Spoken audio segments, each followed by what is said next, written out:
Imagine the sound, the explosive crack of fist meeting flesh, the whispered hiss of a sword cutting through air so fast it seems to bend reality, the terrifying silence before two martial arts philosophies collide in a battle that would define the soul of Chinese combat forever.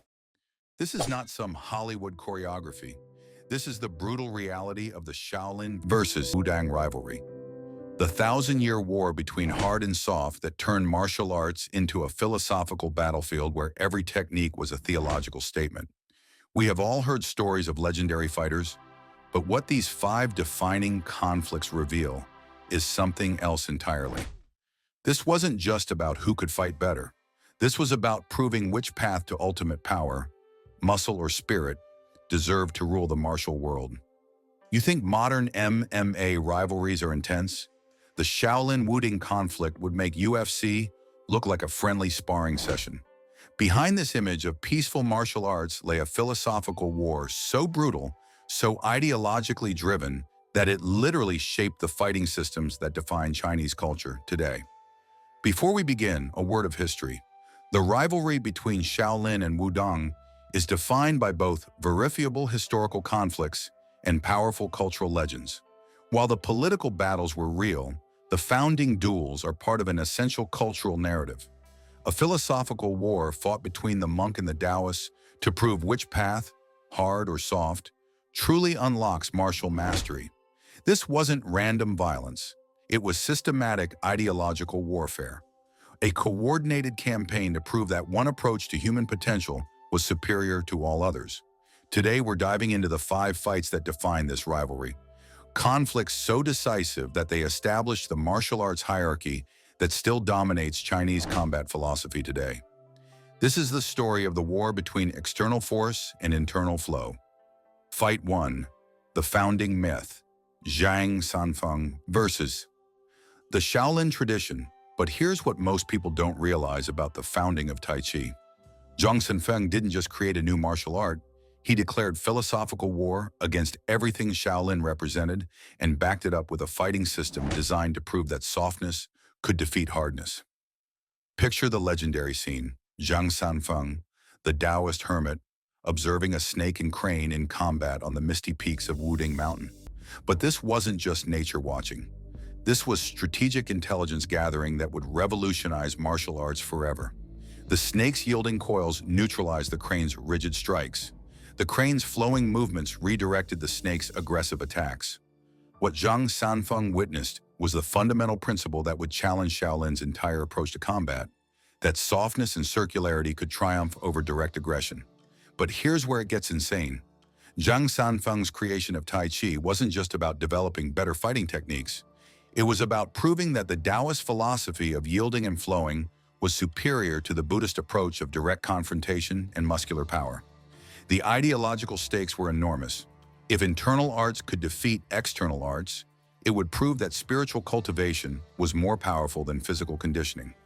If the soft could overcome the hard, it would validate the entire Taoist worldview against Buddhist martial philosophy. Archaeological evidence from Wudang Mountain reveals training grounds designed specifically for circular, flowing movements.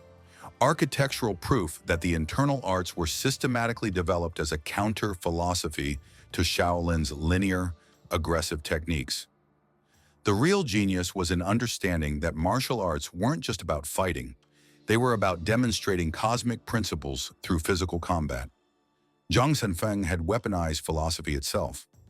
Chinese historical records describe the moment when Tai Chi first defeated traditional hard styles as the day heaven proved superior to earth.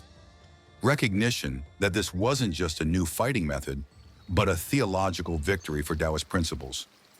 The sound was like water flowing around stone.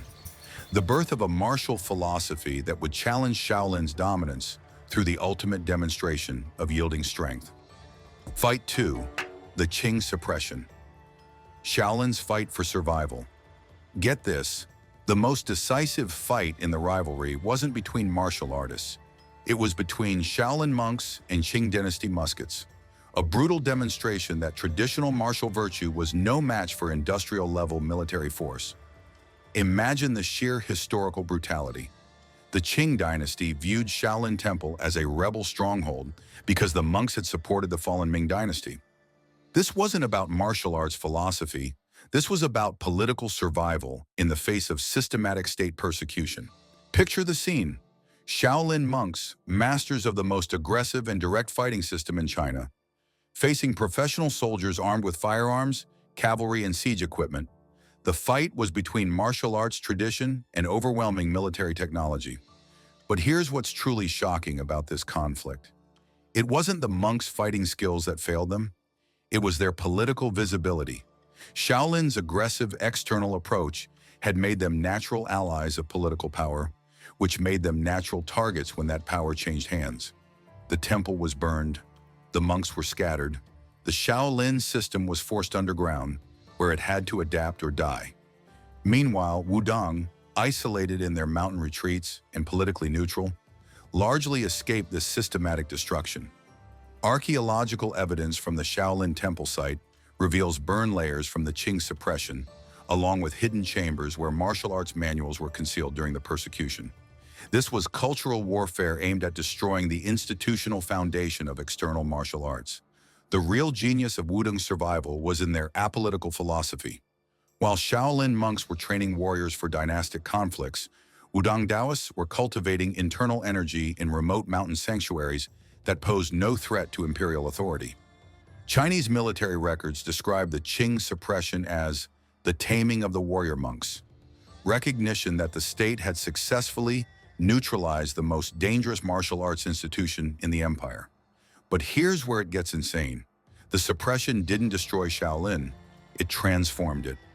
Forced underground, the external arts had to become more subtle, more adaptable, and ironically more like their Wudang rivals to survive. The sound was like thunder rolling across the Chinese landscape, the systematic destruction of institutional martial arts that forced both traditions to evolve or perish. Fight 3, Sun Lu-Tang versus hard stylists, the Republican-era challenge.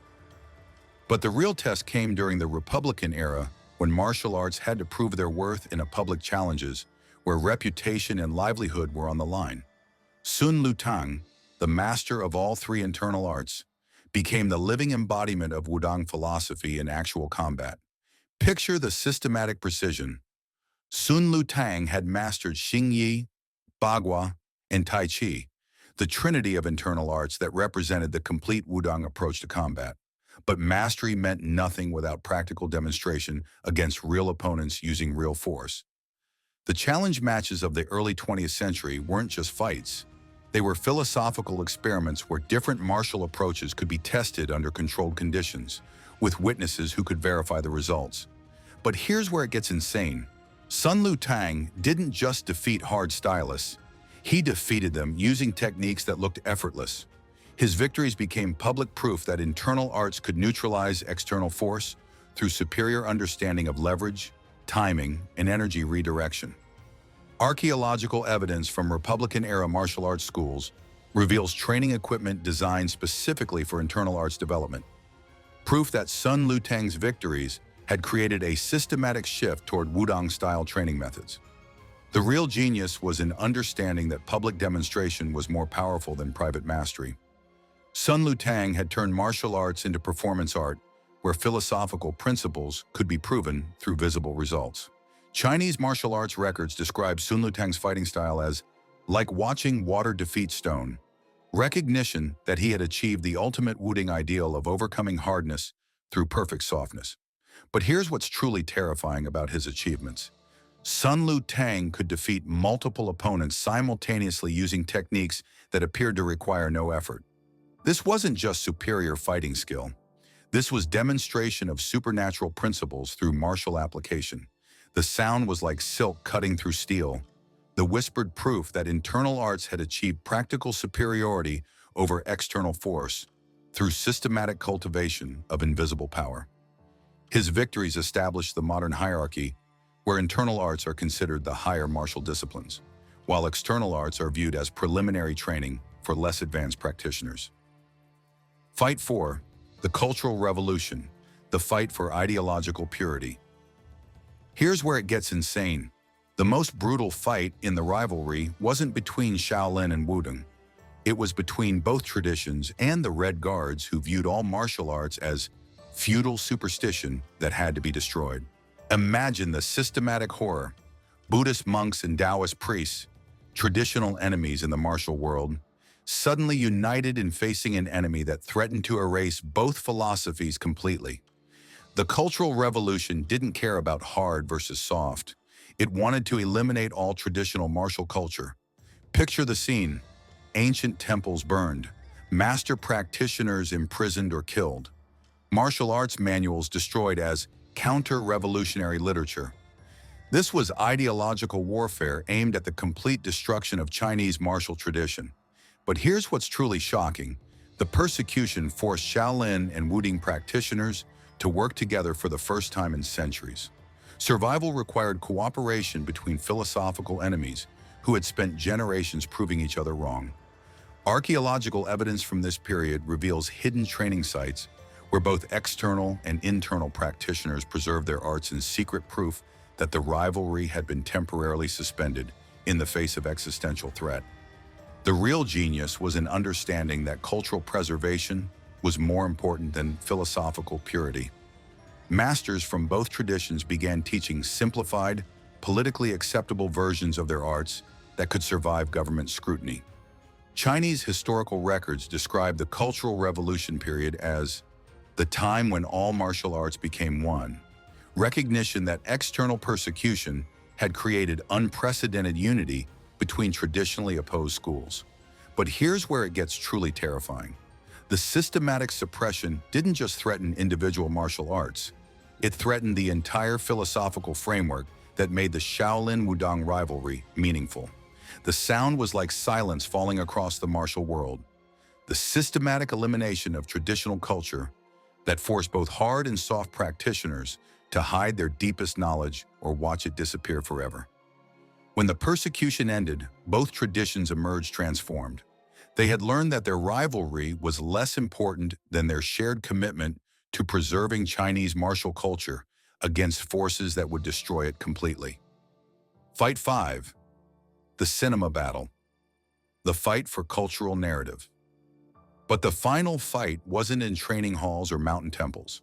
It was on movie screens where the Shaolin-Wudang rivalry was transformed into global entertainment that would define how the world understood Chinese martial arts. Picture the systematic influence. Films like Crouching Tiger, Hidden Dragon consistently portrayed the wise, flowing Wudang master defeating the aggressive, direct Shaolin fighter. This wasn't just entertainment. This was cultural programming that established the modern hierarchy of martial arts philosophy. The cinema battle created the visual language that still dominates martial arts media. The brutal, muscular external fighter representing primitive force, while the graceful internal master embodies refined spiritual power. But here's where it gets insane. The movie portrayals weren't historically accurate, but they became culturally definitive. Millions of viewers worldwide learned to associate Shaolin with crude aggression and Wudang with sophisticated mastery. Archaeological evidence from modern martial arts schools reveals training programs specifically designed to recreate movie-style internal arts techniques, proof that cinema had literally reshaped how martial arts were practiced and understood. The real genius was in understanding that cultural narrative was more powerful than historical fact. The movies had won the final victory for Wudang philosophy by making internal arts visually superior to external force. Chinese martial arts records describe the cinema period as the time when Wudang conquered the world. Recognition that global media had established internal arts as the ultimate expression of martial sophistication. But here's what's truly terrifying about this cultural victory. It created a new generation of practitioners who believed that flowing, circular movements were inherently superior to direct, linear techniques, regardless of practical effectiveness. The sound was like applause echoing around the world, the final triumph of Wudang philosophy through mass media that reached more people than centuries of traditional teaching ever could. These 5 fights proved that the rivalry between Shaolin and Wudang was never about muscle.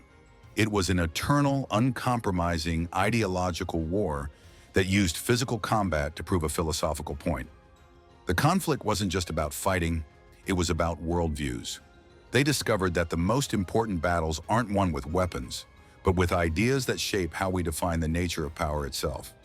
So the next time you see martial arts, remember the philosophical warfare echoing through history, the eternal conflict between hard and soft. And in the flowing movements of a modern master, the rivalry still whispers its final question. Is true power found in the strength that breaks or the softness that yields? The fight continues. The question remains eternal. If you believe the greatest battles are fought with ideas, and you want to keep uncovering the hidden history and forgotten genius that defines civilization, hit the subscribe button below. Don't just watch history, uncover its secrets with us.